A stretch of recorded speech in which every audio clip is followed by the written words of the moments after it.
Welcome to Cartoonist Kayfabe. My name is Jim Rugg. I'm Ed Piskor. We're going to look at one of the biggest comics in the world, Ed. Before we do, though, let's talk about your next big comic. The second biggest comic in the world, potentially.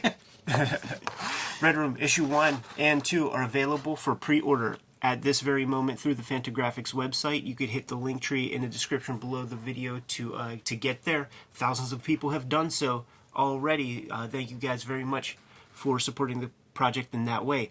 Right now, your store can start ordering Red Room issue number 1. It's in the catalog. The store knows what to do. Just go to the shop, ask for it. The comics can also be read ahead of time at my Patreon, patreon.com/Ed Piskor. $3 to get you the archive there, and you can read issues 1 and 2 with new strips showing up every Tuesday. So this is modern day black and white horror comics for the new millennium, Jim. Can you say new millennium when 21 years of it have been happening? It's still kind of new to me. It's new to a millennium that's like, what, 1,000 years? Exactly, that's true. Yeah. Yeah, we probably have another 150 years we can call it new. You can join me on Patreon at patreon.com/Jim Rugg, where I post lots of my process, making of original art and comics. And currently I am doing a page-by-page comparison of Street Angels Dogs. These are 2 versions of the same story that I made for Image Comics. Street Angels Dog published as their free comic book day issue in 2018, but the first version was the first comic I made for Image whenever they picked up Street Angel. It was never published by them. I'm going through and basically showing the original and the redraw, including things like scripts, changes to the script, changes to the art, and talking about my process and my thinking behind those changes. So if you like our comparison videos on other people's drawing the same comic twice, this is a chance to see, get an inside look at what I am doing, and that is patreon.com/Jim Rugg. We are here today, Ed, to talk about Golgo 13 by Takao Saito. Sounds good to me, Jimmy. I discovered it with the video game. I had no idea whatsoever that there were comics, that it was from a comic, but somebody made note. I think either John Pham or Brian Lee O'Malley made a comment when I went to Mom's house, grabbed a bunch of my Nintendo tapes and shot a bunch of photos, and they were like, "Dude, you have like all like comic inspired like video games." That's funny. And what it was I just liked drawing, and I liked to see, sometimes there'd be a lot of airbrush covers and stuff like that, and just to see black line drawing, I was attracted to that. So I'm the guy who bought Wall Street Kid because of the EC homage cover and just shit game. So cool video game. This is how I discovered it, and it wasn't even until years later at the video store where I saw there were Golgo 13 anime. Now I'm like, oh, there's a bigger world for this character out there, and little did I know that it comes from manga. A very successful game, if I remember correctly. Like, I remember this being pretty popular, Nintendo being my elementary school age and in the middle school, and it was, I think, pretty successful. That's not always the case with these video games, but in this case, I believe it had a pretty good lifespan. There's sex in it, and it's cool to see how they get that across, man. So probably a lot of Westerners, that would have been their first experience with this. And the book that we're going to look at today is this comic, published by Lead Publishing Company. So the Golgo 13, if you're looking for it at home, if you want to pick it up, it's mostly published by Viz Comics. These are Viz editions, the collections, the book collections. These are published by Viz in the early days of Viz, whenever they were still not quite to the kind of tankobon approach of publishing books, but publishing it in more comic-friendly formats. So this is your unusual version of this. It was published for 2 issues, 1989. They did a couple of digests as well, but I think this was all motivated by the video game release. Yeah, I mean, there's maps and stuff in the back, yes, to sort of help you through the game. And to give a little bit of context to Golgo 13, starts in 1968, 280 million volumes of it in print. I think at least 195 volumes collected in tankobon, which is just staggering to me. Every time you go to a shop in Japan, there will be one whole bookshelf that is the Golgo 13 bookshelf. There's a great Man-Ben episode, yes, where there's basically a Golgo 13 building in Tokyo where this is made and maintained and where this lives. 200 million volumes that will buy you some real estate in a very small island where they're not making more land. Well said. So Golgo 13 is a professional hitman with no emotion. He's a killing machine kind of like the Terminator. And I dig it, man. Oh, I dig so these cool. stories when I come across them. We're going to look at this one, but before we dive in, I just want to show what some of these other versions look like. These are color. This is the Viz editions, and it's kind of a weird color treatment and, reproducing screen tones with this color treatment. Interesting. I'm always interested in processes and how this stuff looks. I don't love this color. The one that we are going to look at, number 1 of the LED Publishing Company series, black and white. And I do love the way this one looks. It's kind of beat up. It feels almost like you're reproducing it out of the like the phone books, the manga digest, the weekly first printings that are on gimmicks, yeah. terrible paper and cheap printing and stuff. And I love that aesthetic. So this is the one we're going to check out. But probably if you want to read Golgo 13, these are editions to pick up. And Ed, you had a pretty good story. Yeah. When you're I looking have a for suggestion. these. I have a Okay. suggestion. So I just pulled 2 volumes off the shelf, and I should have pulled maybe a stack. So what you do when you're shopping for your Golgo 13s, these are not in linear order. They're just a collection of maybe the best of Golgo 13. Who knows what the rhyme or reason was? But there will be stories from 2007. There will be stories from 1965 or whatever, 1971, and you want the old ones because our guy Takao Saito probably had a hand in those. Like in the Man-Bin episode, he's very salty about why do people say that I do not make the Golgo 13 comics? And then you see for the entire episode that he doesn't make them and just tells other people what to do. So the way that you could find the old ones is if you take a look at the top right here, you see, and when you see full bleed or you see black touching the edge of the paper, that's the more modern printing. So you know that this is probably done by his jobbers at that Golgo 13 building. When you see no bleed and you just see pure white paper, that's the old school stuff, man. So you could bet that is probably from the hand of the original creator. So that's just a tip for those of you out there who want to read the Golgo 13 comics that were done by the OG and not his staff. All right. And one last word on the LED Publishing. There are 2 issues of this. One of them, the second one, is printed with kind of a similar coloring treatment as the first Viz comics. Yeah. So, again, this is the one I love the aesthetics of this Sure. one. So if you find this in a dollar bin, man, scoop it up because it's a really cool aesthetic, I think. Now listen, we laid out sort of what we know, right, about Golgo 13. Now I have a question that I have to pose, and there'll be somebody in the audience who will know. This story, the Impossible Hit, is it the first Golgo 13 story? And I ask that because it is the first episode of the more modern anime series. It's adapting this story, so it clearly has significance. Is this the most popular Golgo 13 story? They lead off with a bang, and it's been adapted, so it makes me think that this story has significance. It's a good one. It's a cool one.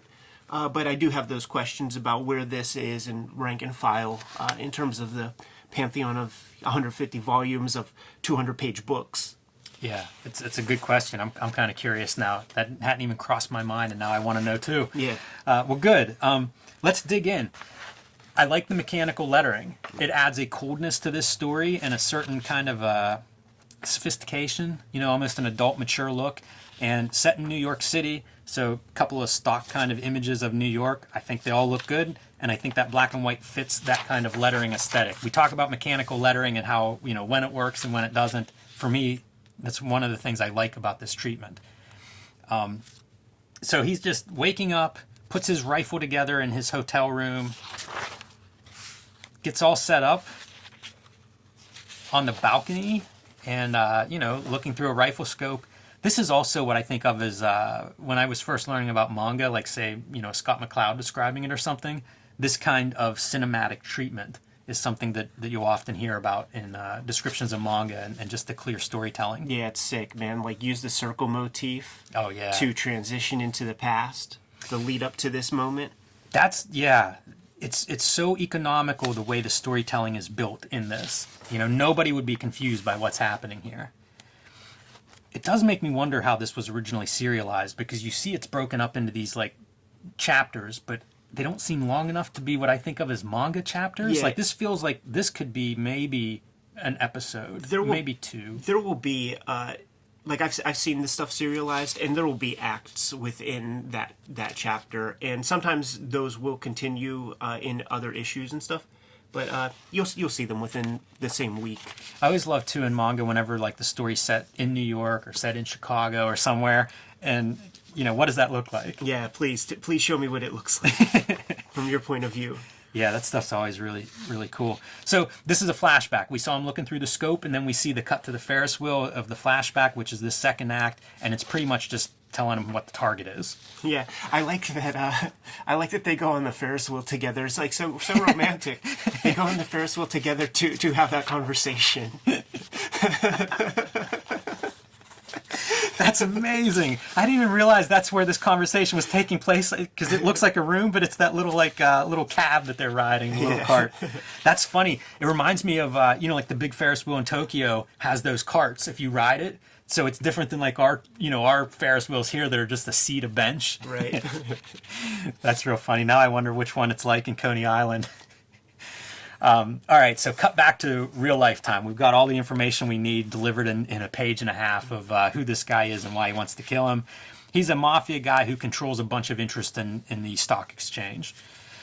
So, of course, Golgo 13, he is a world-class hitman. One shot, gets his target, and kicks the shell out of the gun. The shell falls off of the balcony. Yeah, what happens, he's hearing that, like, the cat distracts him, is what happens, and he loses stock of his shell casing, because if it wasn't for the cat, this shell would not get out of his grasp. He's a pro that way. This shot of what you see like through the scope and what he sees is going to come up again and again. Oh, yeah. To see like when they're trying to figure out what's going on, how did this happen? We're going to see that shot again and again. So Act 3, the cartridge. This is a little bit strange. I feel like you could get away with this. I don't think this cartridge gets discovered. But in the story, it does. It's his one slip up. It's sloppy. A guy walking down the street sees it, and he's a guy that these police have, I guess, shaken down before. So when they see him on the street, they run up to him, see how he's doing. That stop and frisk shit that they did in NYC. These Japanese dudes got that part right. So good news, the guy is staying clean, but he brings attention to the cop, this cartridge on the ground. Like, I don't know what this is, but it's still hot. This is a freshly fired bullet from somewhere. And so the cop makes note of that, and we cut to the target of Golgo 13. Cut to the office. You see the bullet hole in his office window and the bullet hole between his eyes. Yeah, man. So when you see those two bullet holes, you have to gonna have to have your Bunkin McNulty scenario where they're saying the F word a million times with a measuring tape. Yeah, that's exactly it. That's exactly what happens. That's what we're doing. Is the detectives roll in and start pointing things out. And there's some fun procedural stuff like measure the hole in the window. There was an exit wound, or an exit, the bullet exited and lodged in a wall. So measure that, and that'll give us our angle of where the shooter is coming from. And it's kind of a mystery once they put that together, because the buildings have no windows. It doesn't make sense. But you still see, they give it to you every time. Every panel, it's so clear. They give it to you. Such clear storytelling. I love that. It's there's no words explaining this. It's just visually unmistakable. So he can't figure this out. Like the building that you can see that has a window is just too far away to do this kind of shot. It's 500 yards away. And there's the guys. Fuck. Fuck. Fuck. That's the other part that I like about this comic is how contained the story is. It all makes sense. It's very straightforward in that way. They're comparing notes, and they find out about this bullet. This guy runs in with this update that they found a rifle cartridge on the floor, or on the ground, and it was still hot, and it's kind of in the right direction. So they're off to try to solve this mystery. It just doesn't seem possible. If somebody could actually pull off that shot from 500 yards, they would be winning medals in the Olympics. Yeah, this is a storytelling piece too. Just this like narrow band of light coming through, two giant skyscrapers. It's telling you.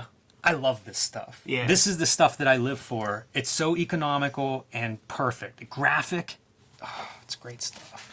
I like all the textures too. This is fun just looking at kind of the manga making where you see the textures of screens They on the overuse walls. these shits, man. You might be able to guess the time period based on how busy the wallpaper design is in think that, so, in man. that office. Take a little window pane, man, and just stare at it for a couple of weeks. All right, they go to the hotel, the building where that shell casing was found. Outside of it, they rouse the manager. They get access to these rooms that they think it could be, and up they go to the top floor. And what do they find whenever they knock on the door? International hitman. You know how you say that the cartridge won't be discovered? They're talking to the manager of a hotel that has like 1,000 rooms about a specific guy, and he knows everything about. Oh yeah, he's a Japanese guy, and pretty quiet and blah blah blah. That's true. We're just having fun here.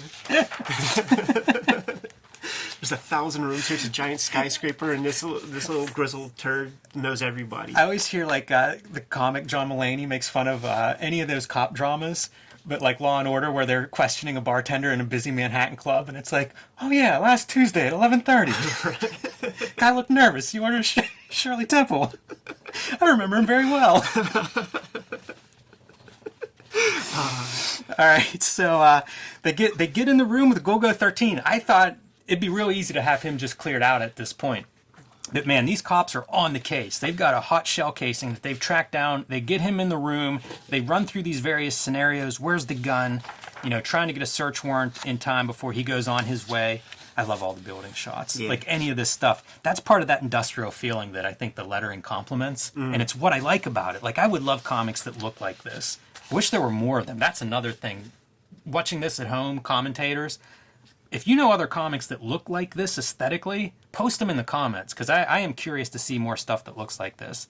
It's almost, it isn't outlaw, but it feels like it has its own aesthetic, Ed. Yeah, sure. So they're trying to get this case together before Golgo 13 just leaves the country, because, I mean, they don't really have anything on him. They believe this is the guy, but no evidence at all, and it's an impossible shot, so they're going to need something. As they are accepting their loss and on their way out and realizing like it's not going to happen, our detective hero spies like the garbage chute and thinks, let's go check the trash bins out, see if you can find a gun there. They've worked out calibers, they know exactly what they're looking for, and lo and behold, out of the trash bin emerges the weapon. How's he going to get out of this, Ed? Oh yes. Yes, it's good stuff, man.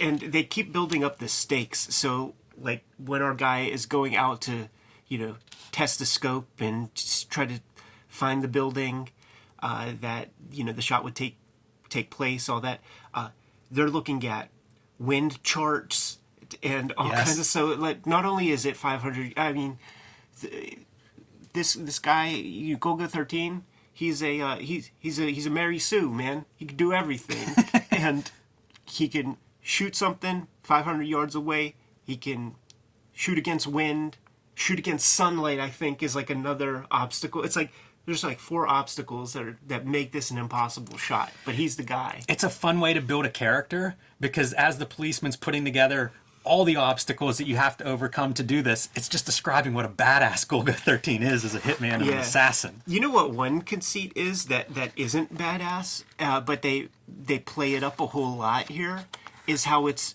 in between 2 buildings.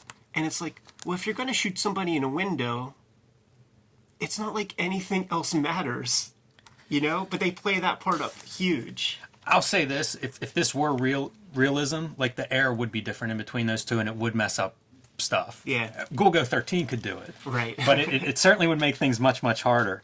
I like all that stuff, though. I do think it's really cool as a way to like introduce this guy as being a super badass. And the last piece that comes in here, what this phone call is the Weather Bureau check. And it comes in at the wind speed was 20 feet per second. That must be 20 miles per hour is what would make more sense there, I think. I've never heard feet per second in regards to wind. You do feet per second in regard to bullet speed coming out of the muzzle, out of the end of the rifle. But 20 feet per second, I feel like that's a translation thing, almost like kilometers or something, if they were using that. But let's say 20 miles per hour, which would be a significant wind, and it's blowing at them. He said, if it was a tailwind, maybe, but as a headwind, there's just no way. And that's the part that defeats him. You see the detective hang his head whenever he hangs up the phone because you're just not going to convince a jury. It's too much evidence to the contrary. Even though he believes definitely this is the guy who shot and killed him, you're not going to convince a jury. And has to let him go. Yeah. I can already tell what a judge would say. Throws the gun down, pissed off. It's good stuff. And love this overhead shot. We've seen this a couple times in recent videos, and I love that bird's eye view looking down at the street from above. Good stuff, man. It is. Gets away. Manhattan, New York. And in the anime, the one thing that they sort of do that's just a little better thematically is they tie the cat in at the very end as like the bookend sequence. You just see the cat roaming around the hotel, and it's just a nice little grace note. Yeah, I like that. That would have been good. Yeah. Yeah, I like when stories, especially short stories like that, will wrap up where you kind of get put a bow on it at the end. You mentioned at the top of the show, this is obviously video game promo stuff, because here we go getting into the video game, and it's promo about the game, from fighting to like flying helicopters and stuff, showing some of the maps and strategies of how to get through some of these parts. Those mazes are bullshit, man. The mazes are the only things that make this game not fun when you're in first person mode and you got to do the maze, because there's no payoff getting out of there. And you know what? In the other room, I actually do have on graph paper. I do have this graphed out, man. Did you graph this out like when you were playing it and trying to figure it out? As you play it, yeah. Like as you advance every screen, like just add like another piece to your maze. But then it gets so confusing. That was always my favorite part of playing Dungeons and Dragons, was like the mapping part that would go with it, because it was the same kind of concept. Yeah, every move, then you add a piece. There's no wall there, so yeah, open area to keep exploring. This was just a semi-random find for me in a 50-cent box. Yeah. And whenever I started digging through and reading it, I loved it. I wish there were more comics like this. I like the short story format, and I like the presentation of this. It all works for me, and it's fun, and I like the character. Yeah. You know? It's kind of a cross between Terminator and James Bond. Terminator, James Bond with the aesthetics of Lupin the Third. Perfect. Kayfabers, you good? I am. Like, follow, subscribe to the YouTube channel. Hit the bell. We'll notify you when new vids are available. What do you have, Jimmy? Join me on Patreon at patreon.com/JimRugg to see a lot of my comics making processes, original art, all that good stuff. Patreon.com/JimRugg. Red Room issue 1 and 2. Going to be available in comic shops in a not too distant future, but you could reserve your copies at this very moment through the Fantagraphics website. The link is in my link tree in the description below this video. Also, there is my Patreon, patreon.com/EdPiskor, where you can read these comics ahead of time before they see the light of day in print. The first 2 stories are there, and $3 gets you the archive. You can subscribe to the Cartoonist Kayfabe e-newsletter at the links below this video to keep up with everything we have going on and what is shaping up to be the year of Cartoonist Kayfabe. Every year's the year of Cartoonist Kayfabe. Right. Let's not get it twisted. You can also find Cartoonist Kayfabe t-shirts and merchandise at the links below this video. Jimmy, one more set of marching orders, man. We're going to be on our way. Read more manga. That's goddamn right.